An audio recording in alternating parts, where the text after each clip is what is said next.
Okay, so we've got a Chrysler TorqueFlite 904 race transmission. It has the Griner trans rake, the old Griner trans rake, TCS aluminum front drum, has aluminum parking gear. That's custom. We make that in-house here on our prototype stuff. Also the filter extension we made here. It's a lightweight one, and when we get to that part, I'll take this all apart and show everybody. Problem with this transmission, we've run it for 25 years. In our possession, it was ran before that, and I've upgraded it over the years a little bit here and there, but sold the car with this transmission in it. We had just freshened it after 4 years with no issues. Freshened it and had about 8 passes on it. Sold the car, and the customer, the person who bought the car, ended up breaking the kick down lever here and put a different one in, rebuilt the transmission himself, and had issues. And I don't know that there was something missed or dirt in the transmission, but we ended up buying the transmission back. He opted to go with Power Glide, which is fine. There's nothing wrong with them. I don't know if he'll 60 foot like the 904, but we'll see. But I wanted to get the transmission back because it was a good transmission, been good for many years. Mostly just freshen ups and a few seals that failed over time, you know, racing it hard. But what I want to do is take this transmission apart, check everything. And we do have, since Griner is no longer in business, we have the Cope racing transmissions, trans rake solenoid, adapter, and solenoid. That we'll have to put this valve body on the mill, and I believe mill out a slot for it to set flush. And we might have to drill a hole, I'm not sure. I can't remember the exact instructions, but we have that. But we want to get this transmission tore apart, inspected, see if we can find anything that pops out at us. The first thing I see is the kickdown lever he put in is a 4.2 ratio. The one I had in there was a direct connection 5.1 lever, so I don't think that has anything to do with it, but we'll look at that too.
So this one here is our lightened one.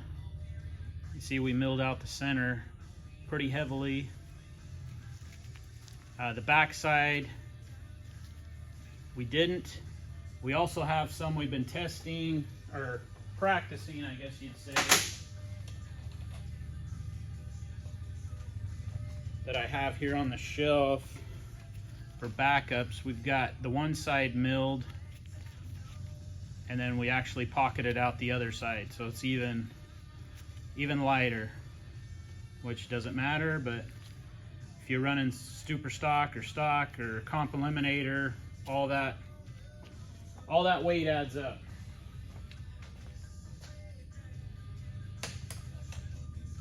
So anywhere we can cut weight off, we'll do it. And the sun shell, I believe, on this has been lightened. I did that, and I believe the reverse drum.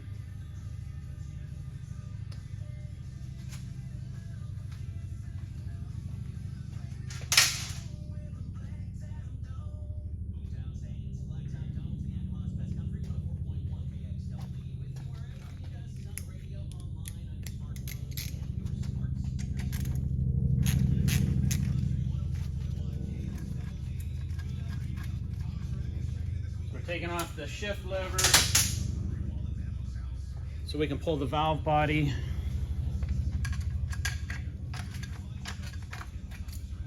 So here's our shift lever. This was on a Cheetah shifter. It was on the car when I bought it 24 years ago.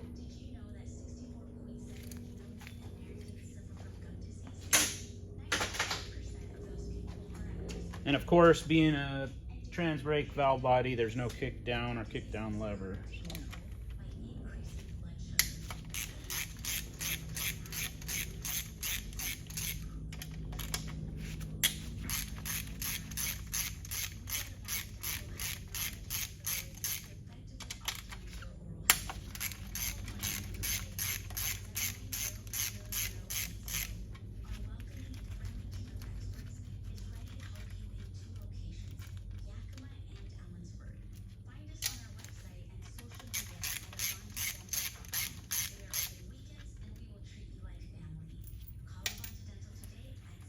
And the motor that this was in front of was a 408 stroker motor that made, I believe, 640 plus horsepower on the dyno.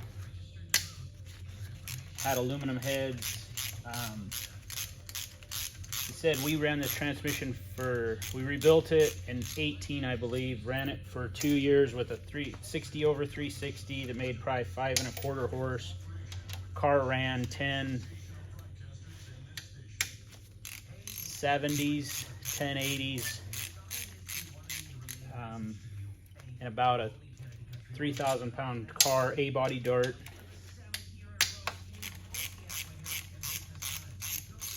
And we put the stroker motor in it and ran it for,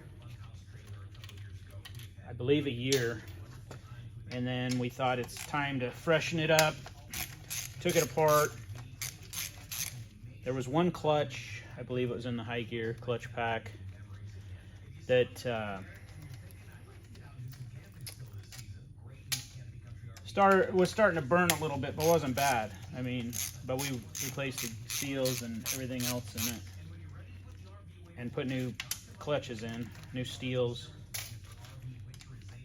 all red clutches, choline steels. And another thing I want to check on this transmission is I have a book of all the clearances I had and the band adjustments and everything, because I know these grinders were different than some of the other trans brakes. Just letting some oil drain right now. I just want to make sure everything's where it's at. Maybe when it was put back together, maybe he put it back to stock specs. I have no idea. I'm just trying to figure out everything, trying to go over the whole thing with a fine-tooth comb and figure out what the issues were, and maybe we can use it for a backup transmission in our 71 Demon or another car that we may build down the road. So there's the wire for the trans brake, goes through the case. So here's the grinder. See if that's okay. This is the grinder solenoid, which from what I've heard, he hand wound those, made these himself. Well, he's no longer around, and this is actually an old governor housing, so it's kind of neat how he engineered these himself, and whoever helped him, I don't know, did it himself, I have no idea. But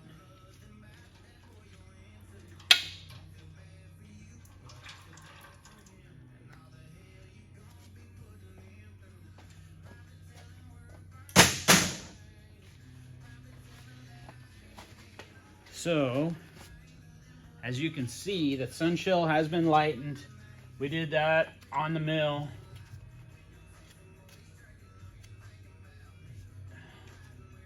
Drilled these out. The rear drum, which is basically just a shell that holds a sun gear and the band for reverse. This may be lightened. I can't tell what that, I think it is. Yeah, it looks like it's been drilled.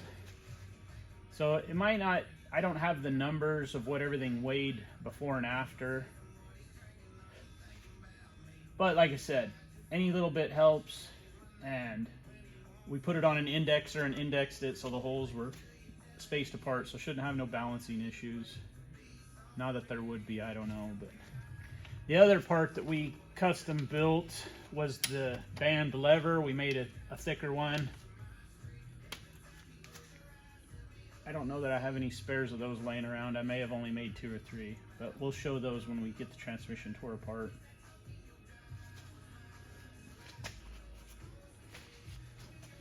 And here's actually, so the aluminum gear, parking gear I'm talking about is this guy right here. So we made that, and it's actually a duplicate of the cast iron one, I believe. Not sure if I have one.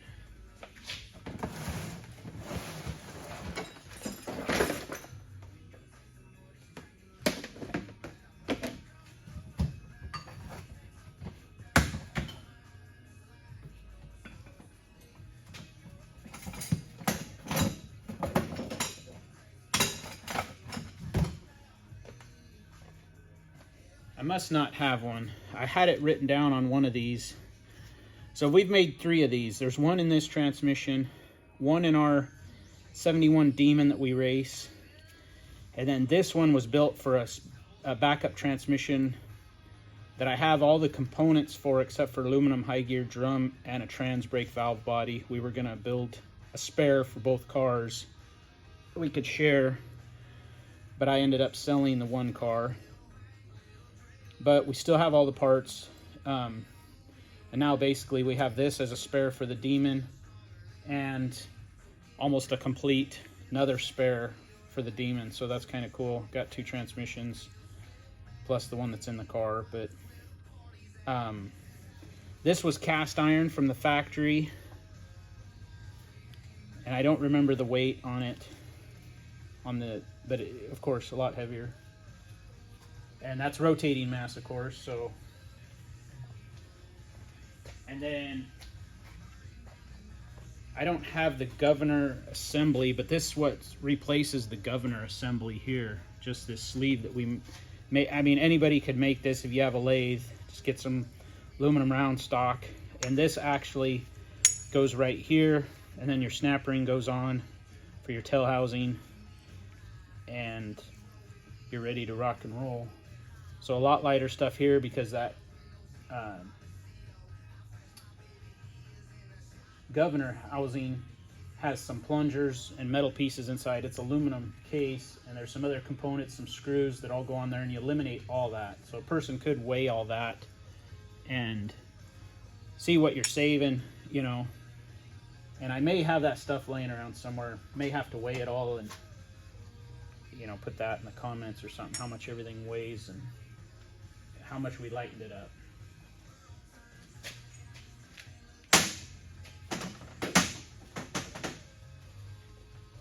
And then the other one is that back drum I talked about.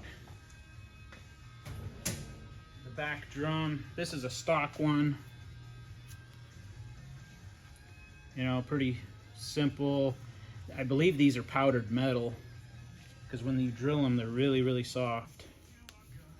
So they're just pressed in a die with flakes of metal. Basically, it's powdered, and it presses it so tight it creates this, and you can send them through an oven and heat treat them, or however they do it from the factory. I've toured actually a local factory that does powdered metal stuff, not this big, but you can actually put a piece of, I don't know if it was copper or some sort of oil impregnated material that you can set under this, and when it goes through the oven it will actually soak that material up into it, and it's kind of neat for stuff that's like wear bushings or whatever. So the one we lightened for that spare transmission is this one here. So we drilled the holes in the bottom. This one's 3 pounds 5 ounces, so we could weigh this one. It's probably not much, it might be like 2.7 or something, I don't know, but a little bit less, little bit less weight and rotating mass. So that's kind of different if you can do that. It's amazing some of the stuff when you read some of these old articles of guys back in the old days, pro stock in the 70s, and everywhere they would try to cut weight out of the car, and some of the stuff you can do that you don't think of, that's weight savings or rotating mass. If you get weight off the car and rotating mass, that's a double win, I guess. So we're gonna cut this video here, and we'll put another video up of disassembling it. And I want to check, like I said, all the clearances, clutch clearances. I want to check the band adjustments, make sure there wasn't anything missed, and we'll try to video all that and get it put online. Thanks.